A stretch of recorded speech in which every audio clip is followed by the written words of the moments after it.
The dawn came quiet but alive like breath held before a confession. Frost silvered the grasslands outside Dry Creek, each blade trembling under the first blush of light. A thin mist curled from the ground, ghostly and pale against the rose-hued horizon. The air smelled of cold sage and distant smoke. It promised a day both beautiful and unforgiving. The plains had a way of making a person feel small, as though the land itself were measuring their worth before letting them stay. Loretta Caldwell stepped down from the rickety stagecoach with a soft grunt, her boots sinking into the damp earth. The morning chill seeped through the seams of her patched calico dress. She tugged her shawl tighter, aware of how it failed to hide the roundness of her body. Her cheeks flushed, not just from the cold, but from the way the town's eyes gathered and measured her before she could even straighten her spine. She had dreamed of Dry Creek as a place to begin again, to cook for honest folk and carve out a quiet life. But dreams, she was learning, could shrink fast under the weight of other people's stares. A boy by the general store whistled low. Two women near the mercantile pressed their heads close and whispered. One laugh rang out short, sharp, and unkind. Loretta kept her chin level, though her chest tightened. She had heard worse before. Still, the sound struck like a pebble to glass. Inside the general store, Heron Pike looked up from behind the counter. His face was lined, but not unfriendly. "Morning," he said, tipping his hat a fraction. "You're new," Loretta called. "Well," she replied, careful to keep her voice steady. "I was told there might be work for a cook. I'm handy in the kitchen." Harlan's gaze softened, though a shadow of hesitation crossed it. "You want to ask around. Folks always need help come winter." He glanced toward the door where the whispers had already followed her. "This town can be particular. Don't pay no mind. Particular." Loretta heard the warning in that word. Still, she thanked him and bought a loaf of yesterday's bread, though she could have baked one better herself. It was easier to busy her hands than stand idle beneath the town's eyes.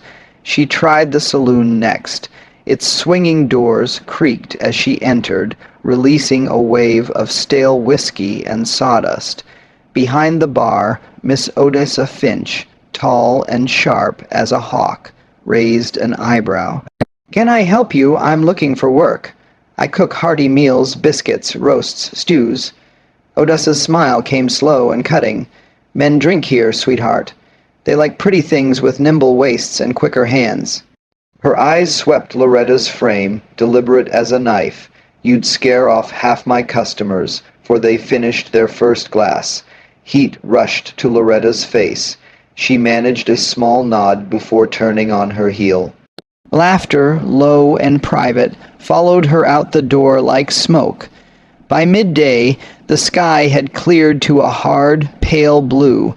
The wind cut sharper, now tugging at her skirts as she walked the single dusty street.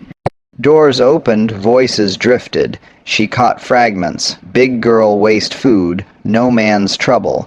Each word slid under her skin. Though she kept moving, she would not give them the sight of her breaking. At the livery, she paused to watch a rider dismount. Tall, broad, and quiet as shadow. His hat brim cast his face in partial shade, but she glimpsed the hard lines of his jaw and the slow, deliberate way he moved. His horse, black as midnight, shivered in the wind. The man's presence drew stillness from the air. Even Gossifungri Odessa, stepping outside for a breath of smoke, hushed when she saw him. "That's Macra." Harlon murmured beside her, having come to lean on the post. "Watstone Macra, folks just call him Stone now. Lost his wife 2 winters back. Lost more for that." Harlan's voice dropped. "Keeps to himself. Got a ranch out yonder. Big spread quiet life. Man's heart turned to rock, they say." Loretta looked again. Stone tied his horse with calm efficiency. His massive shoulders blocking the sun for a moment. His clothes were worn but clean, his boots dust-scoured.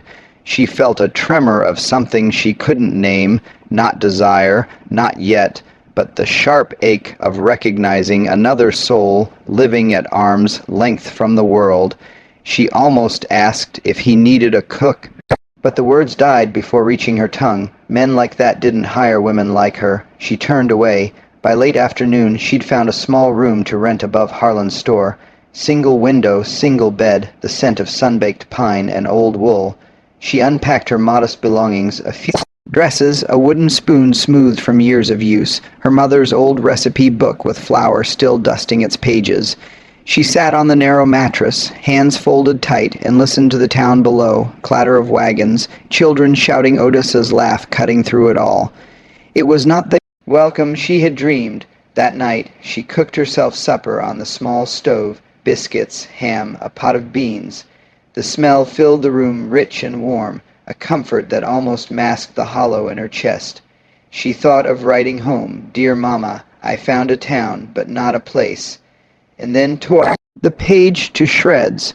She wouldn't burden her family with her loneliness. The next morning she tried again. She visited 2 ranches on the outskirts, only to be turned away with polite but firm refusals. One man's wife had smiled thinly and said, "We're looking for someone the men won't mind looking at." Loretta thanked her anyway and walked back under a sun now high and merciless. By the 3rd day, she sat outside Harlan's store with her basket of unused cooking tools and let herself feel the weight of disappointment. A horse's slow approach broke her reverie. She looked up. Stone Macro was riding in massive and silent, his black horse stirring small clouds of dust. He dismounted with unhurried grace and moved to load supplies from Harlan. He said nothing, his face unreadable, but when his eyes swept the porch and landed on her, they didn't flick away like the others had.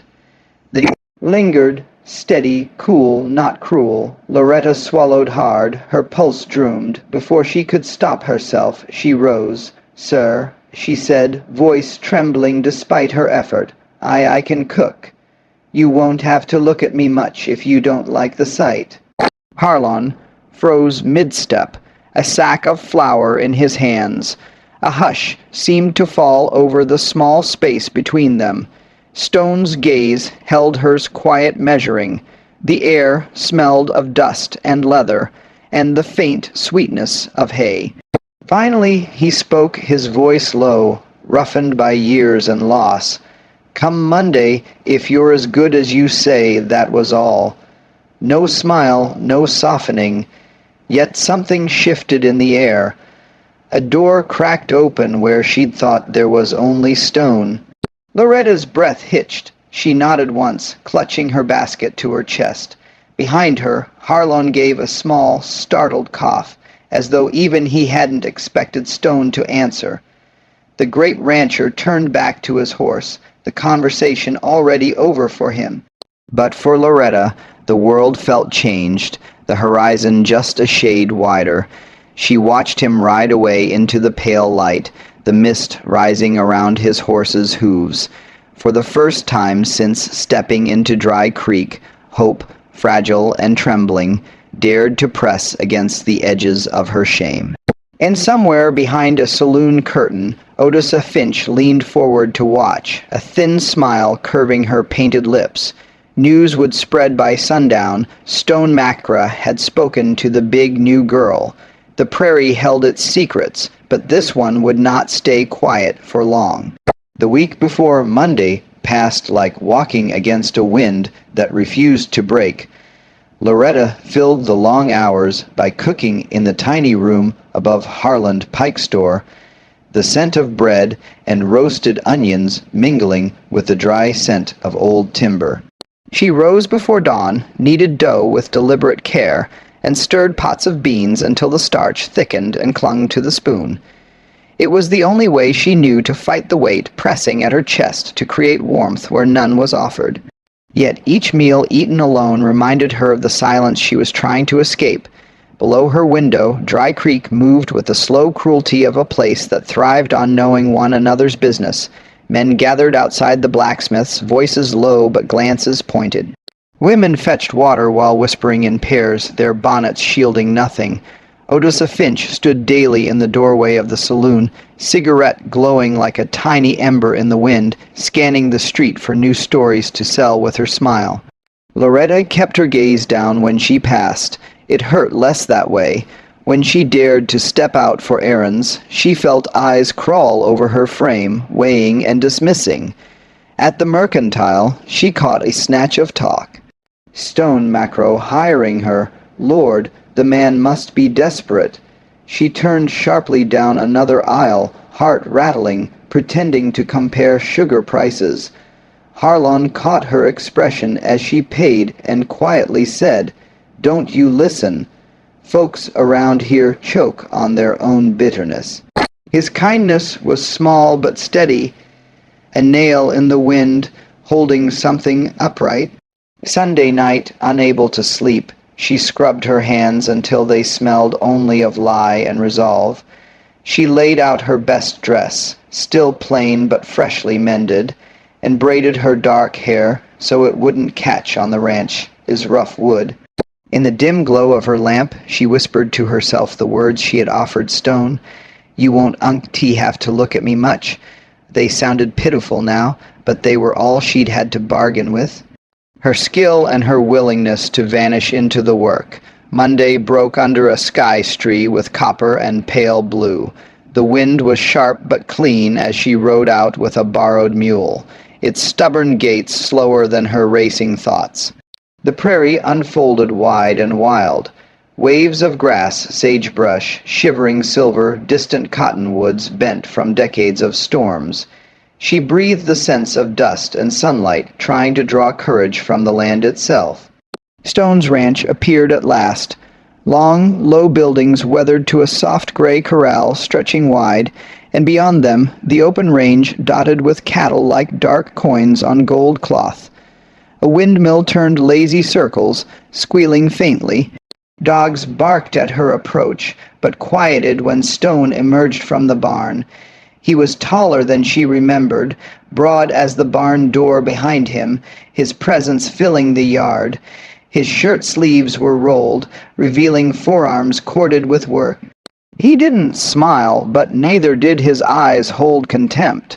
They were simply steady, pale as creek water under ice. "You came," he said. She swallowed, suddenly conscious of her patched skirts, her flushed face.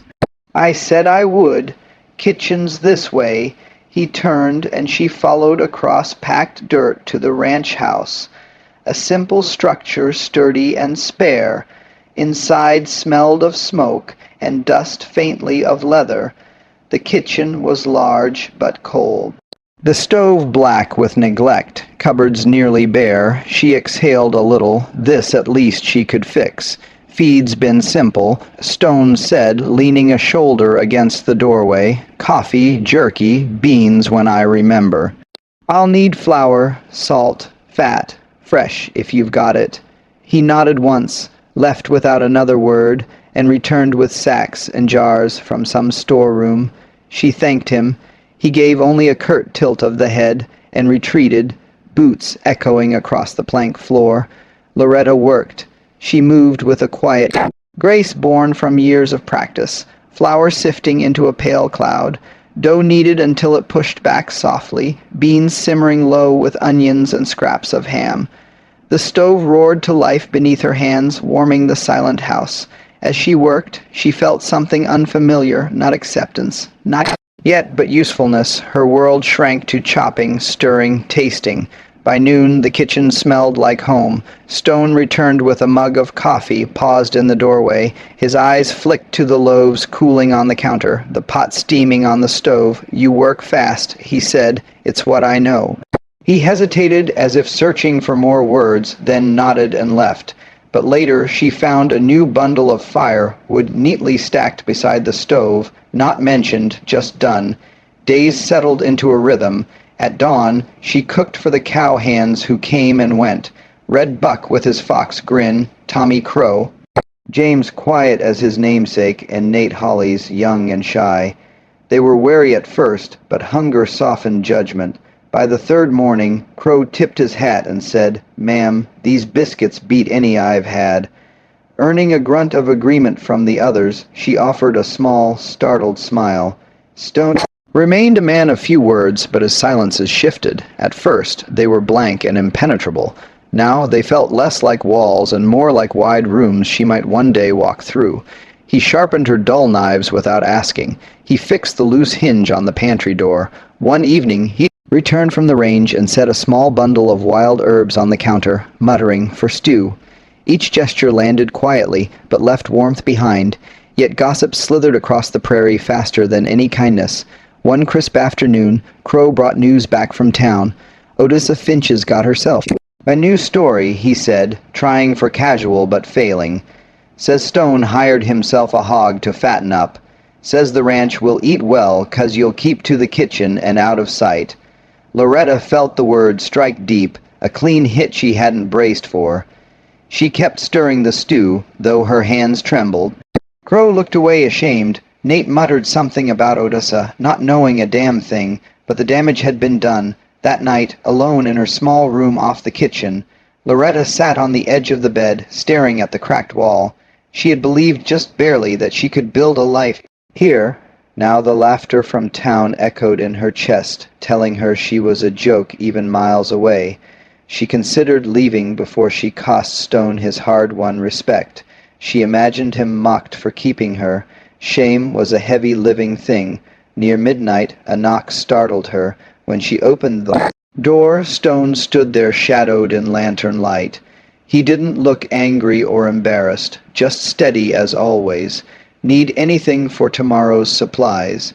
he asked. She blinked, caught off guard. "No, thank you." He studied her a beat longer, eyes unreadable. "Heard talk in town today." His jaw tightened, subtle but clear. "Don't let it run you off." Her throat worked, but no sound came.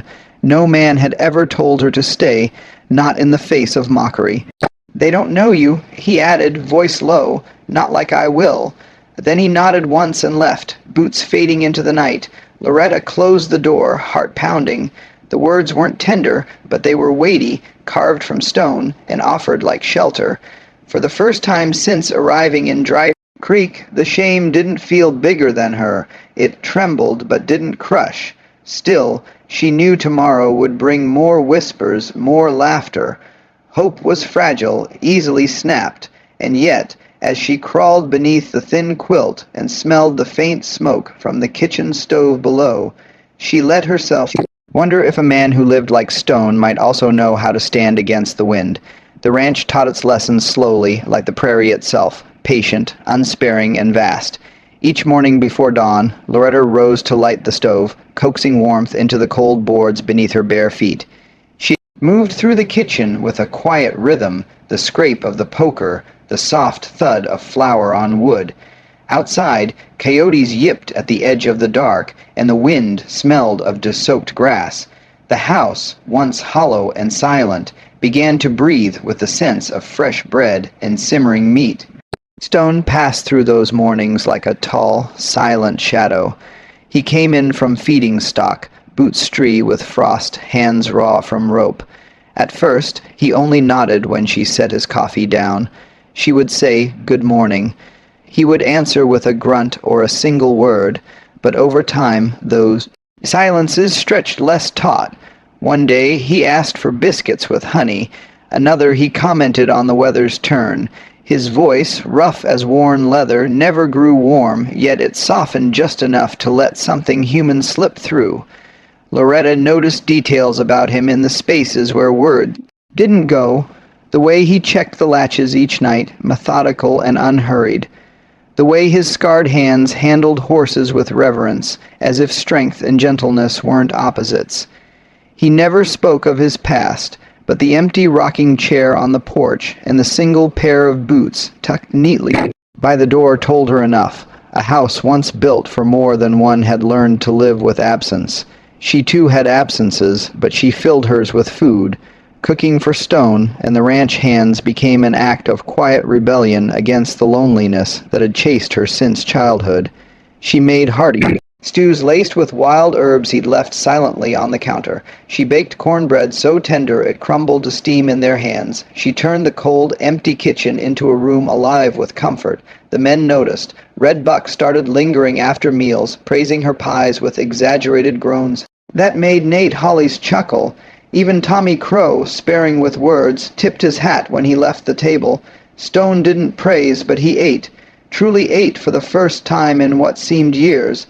One evening, after she roasted a chicken golden and crisp, he paused mid-bite, looked at her for a breath, and said simply, "Good." It was only one syllable, yet it carried the weight of a man and used to giving approval. She felt it settled deep, heavier than any compliment she'd known. Sometimes after the dishes were done, she stepped outside to breathe the wide night air. The stars hung low enough to touch, silver and uncountable. On those nights, she felt small but not crushed, as though the world, vast and indifferent, might still hold space for her. Yet Dry Creek's gossip seeped even across these miles. The men brought news when they rode in for supplies. Odessa Finch's tongue never tired, Stone hiding his new cook like a shameful secret, Big Woman keeping to the shadows, Betty keeps her fat and busy so no one else will see. The words reached Loretta's ears no matter how carefully the cowhands tried to shield her. They landed like stones on tender skin. One afternoon, while gathering eggs, she heard Crow mutter to Buck that Odessa planned to ride out herself just to see the spectacle. Loretta's stomach clenched. She imagined Odessa's sharp eyes sweeping her body, her knowing smirk, the cruel story she'd carry back to town. That night, alone in her small room, Loretta nearly packed her bag. She could leave before the ridicule grew louder, before Stone regretted his hire, but she didn't. Something in his quiet steadiness, the way he had said, "Don't let it run you off," anchored her. The next morning, she found a new bundle of herbs on the counter. No note, but she knew he'd gone riding just to bring them. She crushed them in her fingers, inhaling the clean, wild scent. It steadied her hands as she cooked. Later that week, Stone returned from town with a new set of knives, the steel gleaming, the handles smooth. He set them on the table without ceremony. "Yours," he said. "Figured you'd need better." For a moment she couldn't answer, her throat filled with heat, not romance, but a kind of respect she'd never been offered before. She managed a quiet thank you. He only tipped his hat, as though the exchange required nothing more. Small gestures began to fill the silence between them. She mended a tear in his work shirt. He repaired the loose shutter on her window. When she sprained her wrist, lifting a heavy pot, he wordlessly finished the task and fetched cold water for the swelling. He never asked if she was in pain. He simply saw and acted. She noticed he limped slightly on cold mornings and began to brew tea laced with willow bark for him. They did not name the care they gave. It lived in the quiet like a low fire, warming without spectacle. And still beyond their fragile peace, the prairie carried whispers. One evening, a rider galloped up the lane with news from town. Odessa had been spinning tales of Stone's charity case, saying the ranch had turned into a sanctuary for the woman too big to marry. The cowhands bristled, muttering curses, but Loretta felt shame rise hot as fever. She wanted to shrink, to disappear before she cost this man his reputation. Stone said nothing at first. He simply finished saddling his horse, face carved from granite. Then, to everyone's surprise, he rode out early the next morning, not for cattle or supplies, but straight into town. When he returned hours later, dust caked on his boots. His expression hadn't softened, but something about him had shifted. Heavier resolved. He carried a new heavy cast iron Dutch oven and placed it on the counter with deliberate care. "For your bread," he said, "figured you'd like better heat." Only later did Crow whisper what he'd heard. Stone had stood in Odessa's saloon doorway while men laughed, bought the finest cooking iron in plain view, and said to no one in particular, "She feeds my men, she feeds me. That's worth more than talk." Then he'd left. Loretta traced the oven's black surface with trembling hands that evening, alone in the kitchen. It wasn't a rescue. He hadn't shielded her from words, but he'd answered gossip, not with argument, but with visible, undeniable respect. No one had ever claimed her work like that. No one had ever said without saying that she deserved to stand where she was. Yet even as warmth spread through her chest, fear whispered, respect was not love. He was still a man buried in grief, and she was still a woman outsiders mocked. Could such quiet acts hold against a storm? Outside, wind rattled the shutters. The prairie sky was dark with distant thunderheads. A storm gathering on the horizon, and somewhere deep inside, Loretta felt the tremor of change, as if the land itself was shifting, warning that calm never lasted long out here. The first sign of trouble came as a change in the air, a taste of metal on the wind sharp enough to sting the tongue. Loretta noticed it while kneading dough for the evening meal. The prairie beyond the kitchen window had darkened, though the sun still hovered. A strange stillness pressed against the house, so complete it made the ticking of the wall clock sound too loud. She wiped flour from her hands and stepped outside. The sky was gathering itself, rowing into bruised purples and sickly greens. Far out on the range, the cattle shifted restlessly, their lowing uneasy. Dogs paced the yard, hackles up. Sun stood near the corral, hat low against the wind that hadn't yet come, his eyes fixed on the horizon as though he could read its secrets. Storm. She asked, hugging her shawl tight. Bad one. He said without turning, lightning will spook the herd if it hits close. The cowhands were already moving, tightening gaits, checking saddles. Their gestures were brisk but silent, a choreography learned from too many near disasters. Loretta's pulse quickened. She had known storms back home, but nothing like the scale this land could summon. By dusk, thunder rolled across the plain like cannon fire. Lightning forked the sky, jagged and white. The herd bellowed and milled, a sea of heaving backs and swishing tails. The air stank of ozone and animal fear. Stone swung onto his black horse, the animal dancing sideways under him. Stay inside, he said, voice clipped with focus. She wanted to obey, but fear held her on the porch. Men were specks against the rising dark as they rode to push the cattle toward safer ground. Each lightning flash lit their frantic silhouettes, riders shouting, ropes snapping, animals surging. The storm broke fully, then wind howling, rain slicing sideways. A bolt struck close enough to split a cottonwood, and the explosion sent the herd into wild motion. The stampede began with a sound deeper than thunder, a collective terrified bellow, and the ground's sudden shudder. Loretta gasped. The herd moved like living floodwater, thousands of hooves pounding, mud spraying. She saw a Stone at the edge of the surge, shouting, trying to wield the lead animals. His horse fought him, slipping on wet ground. He vanished into the churning dark, then reappeared, a small figure against an impossible force.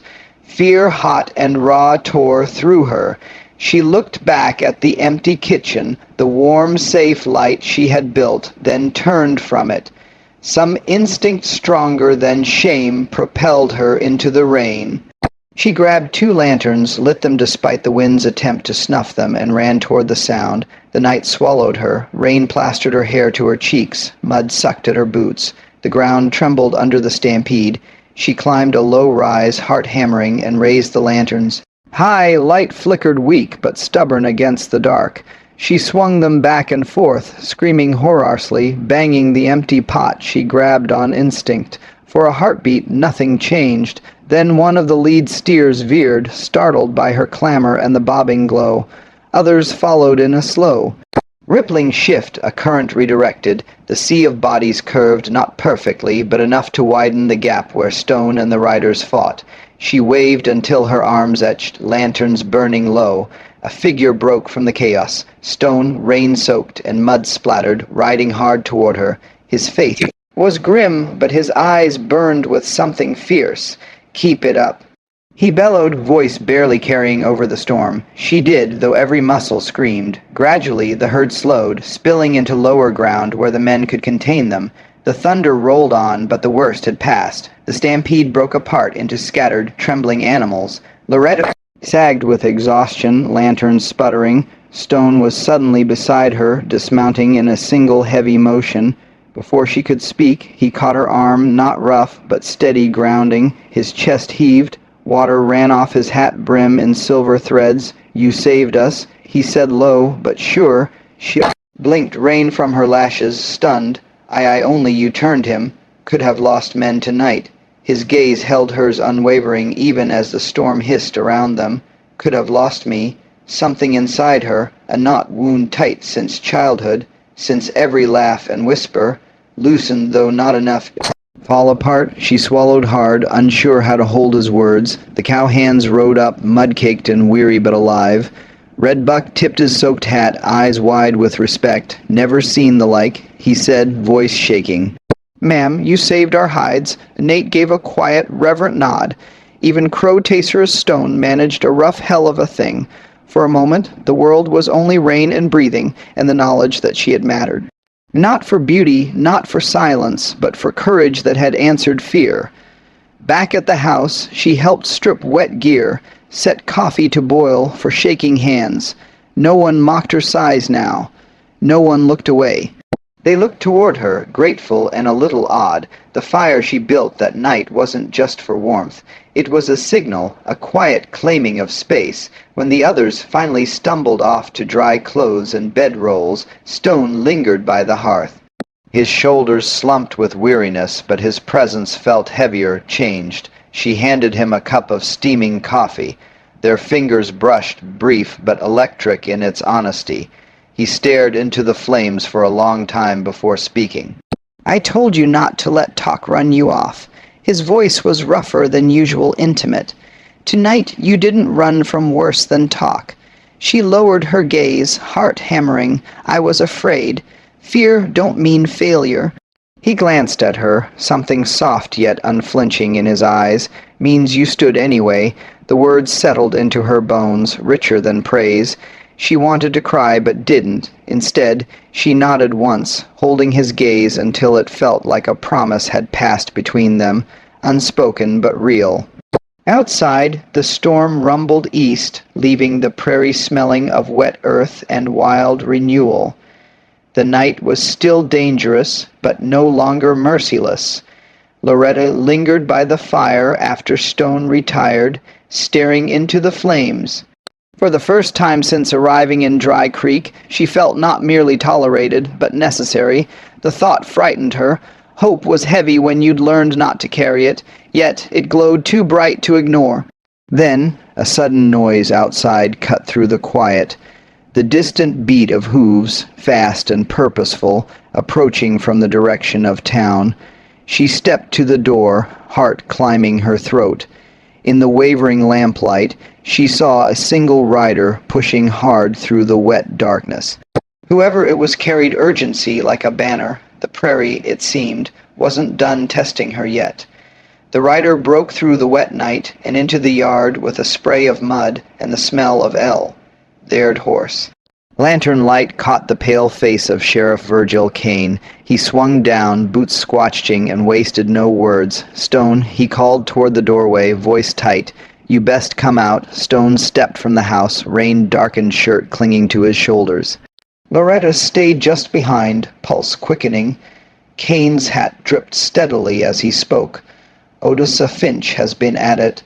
Told half the saloon you're hiding a woman out here. Said she'd come herself to drag her back to town if you didn't show her what you were keeping." His eyes flicked toward Loretta, not unkind, but heavy with the truth of it. "She's riled men to ride with her. Won't be long."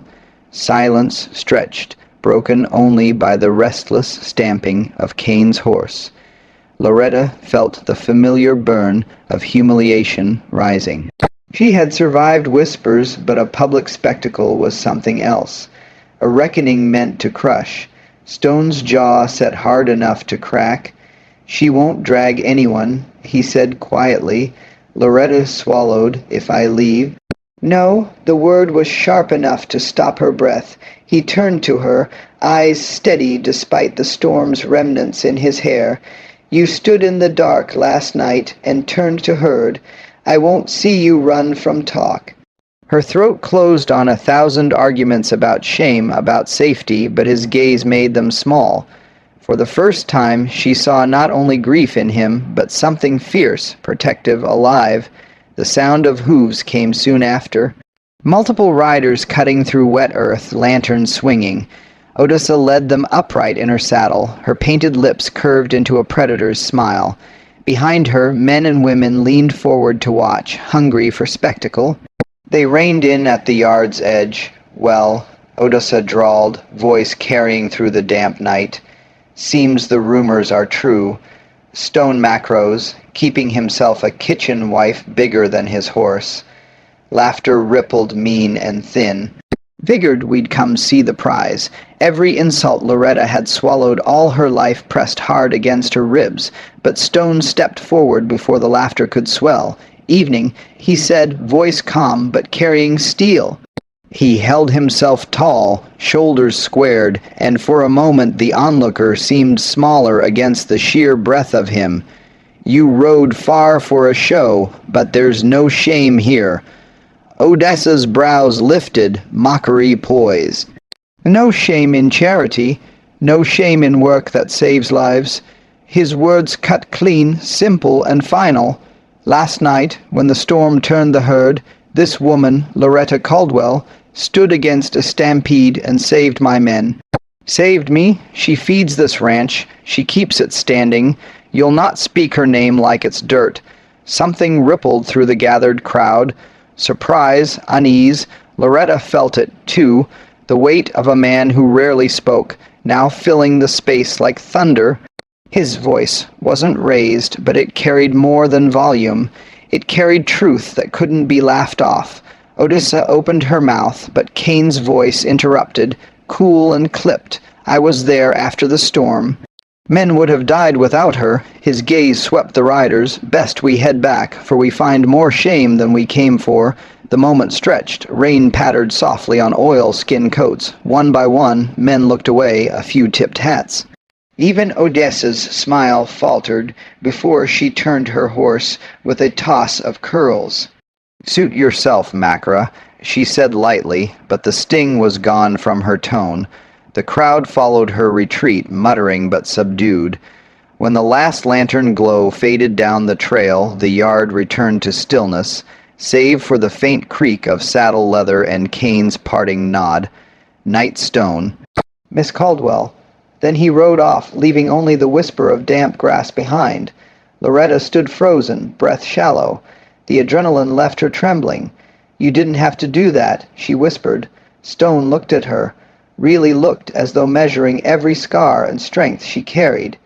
"You did more for me than most men ever have," he said. "I won't hide that." Something broke softly inside her. Not pain, but the brittle shell of old humiliation giving way. Her vision blurred. She blinked it clear, unwilling to cry in front of him. "They'll still talk." She murmured, "Let him." His mouth didn't quite smile, but his eyes warmed faint and real. "Talks wind your roots." The night felt different then, not safe, but claimed. He turned toward the house, and she followed, the warmth of the kitchen lantern spilling across wet boards as they stepped inside. Stone stoked the fire back to life, its glow through long shadows, painting his face in shifting gold and umber.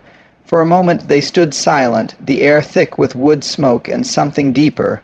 He reached for the Dutch oven she'd used earlier, set it carefully on the hearth as though it were treasure. "I lost a lot," he said. Finally, voice low but steady, "Lost a wife, lost a piece of myself out here. Thought I'd live the rest alone, quiet and half dead." He looked at her then unflinching. "You walked in with bread and noise and courage. You made this house breathe again." Loretta's heart stumbled. No man had ever spoken to her like that. Not with pity, not with desire laced in cruelty, but with reverence for what she gave. She wanted to speak, but the words caught behind her ribs. He took a step closer, hands rough and scarred, hesitant as though unsure of his right.